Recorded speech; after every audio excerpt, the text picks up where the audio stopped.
Hello everyone, this is Ram from State Tech Academy. आज मैं आपको जीवन परिचय आपको बताऊंगा। और ये जीवन परिचय है भवानी प्रसाद मिश्र का, जो कि एक बहुत विख्यात कवि थे। इनका जन्म 29 मार्च 1913 ईस्वी में हुआ। जन्मभूमि टिगरिया गांव, होशंगाबाद, मध्य प्रदेश और कर्म भूमि भारत। और इनकी जो रचनाएं थी, इन्होंने जो मुख्य रचनाएं हैं इनकी, वो है गीत फरोश, बुनी हुई रस्सी, नीली रेखा तक, मानसरोवर, आनाम तुम आते हो, त्रिकाल संध्या, चकित है दुख और अंधेरी कविताएं आदि। और इसके अलावा उन्होंने अपने संस्करण में निबंध तथा बाल साहित्य भी रचा। भाषा की अगर बात करें तो भाषा जो उनको ज्ञान था वो है हिंदी, अंग्रेज़ी और संस्कृत। अब उनकी शिक्षा के बारे में अगर बात करें तो बीए किया उन्होंने, हिंदी, अंग्रेजी और संस्कृत विषय लेकर उन्होंने बीए पास किया। जो उनकी प्राइमरी यानी प्रारंभिक शिक्षा थी वो हुई सुहागपुर और होशंगाबाद में, नरसिम्हापुर में और जबलपुर में हुई। और भवानी प्रसाद मिश्र ने महात्मा गांधी के विचारों से प्रेरित होकर शिक्षा देने के विचार से एक स्कूल खोल लिया और उस स्कूल को चलाते हुए 1942 में गिरफ्तार होकर और 1949 में छूटे। तो अपनी शिक्षा के साथ जब उन्होंने अपनी पढ़ाई की तो महात्मा गांधी से काफ़ी वो प्रेरित थे और इंस्पायर्ड थे। तो उन्होंने महात्मा गांधी से प्रेरित होकर ही शिक्षा देने के लिए उनके मन में आया कि शिक्षा दी जाए, और उन्होंने एक स्कूल खोला। और उसी के कारण उनको 1942 में गिरफ्तार कर लिया गया और जब उनकी रिहाई हुई 1949 में उनको फिर छोड़ दिया गया।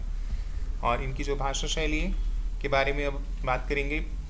भवानी प्रसाद मिश्र ने उन गिने चुने कवियों में से थे जो कविता को ही अपना धर्म मानते थे, यानी कविता को ही अपना वो धर्म मानते थे और आमजनों की बात उनकी भाषा में रखते थे, यानी जो हमारी रोज़मर्रा की भाषा है उस वही रखते थे। और वह कवियों के कवि भी उन्हें कहा जाता था, तो इसलिए उन्हें कहते हैं कि वह कवियों के कवि थे। मिश्र जी की कविताओं का प्रमुख गुण कथन की सादगी है, यानी जो उनकी कविताएं थी बहुत ही सादगी से भरी हुई थी, जिसे हर कोई आसानी से समझ सकता था। और बहुत हल्के फुल्के ढंग से वह बहुत गहरी बात कह देते थे, यानी ऐसे नहीं कि कोई वजन वाली बात कहेंगे किसी को समझ ही ना आए, तो हल्के फुल्के ढंग से ही वो अपनी बात कहते थे और वो बात भी बहुत गहरी होती थी। और इनकी इस तरह की भाषा शैली थी। अब आते हैं नेक्स्ट पर।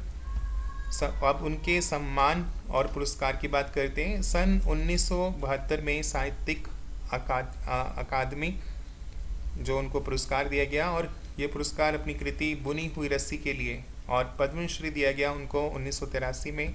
राज्य स्तरीय शिखर सम्मान अकादमी पुरस्कार मिला उनको। तो काफ़ी पुरस्कारों से ये सम्मानित थे। इसके अतिरिक्त अन्य उनके पास उसके अलावा भी अन्य अनेक पुरस्कारों के साथ साथ अब भारत सरकार का पद्मश्री अलंकार भी उन्होंने प्राप्त किया। और 1981-82 में उत्तर प्रदेश हिंदी संस्थान के संस्थान सम्मान से भी वो सम्मानित हुए थे। अब आते हैं इनकी प्रसिद्धि। हिंदी के प्रसिद्ध कवि और गांधीवाद विचारक, गांधी जी से वो काफ़ी प्रेरित थे, तो उनकी गांधीवादी विचारक थे वो।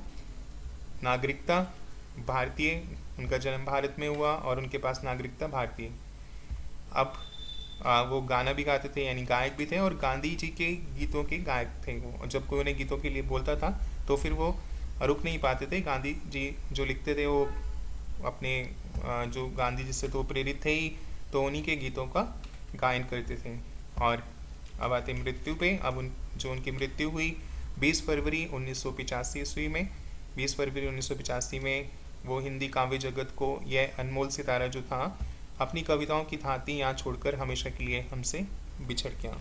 तो ये कुछ 12 बिंदु हैं उनके जीवन परिचय में। अगर आप से पूछा जाता है, अगर आप एग्ज़ामिनेशन दे रहे हैं, किसी भी क्लास में पढ़ते हैं, तो आपको ये काम आएगा जो आज हमने आपको इनके बारे में बताया। तो आप हमारी वीडियो को ज़रूर लाइक करना, और आगे पढ़ना चाहते हैं तो चैनल को सब्सक्राइब करना, बेल आइकन को भी हिट करना। कोई डाउट है कमेंट सेक्शन में लिखना, अपने फ्रेंड्स को शेयर करना। Bye students and have a good day.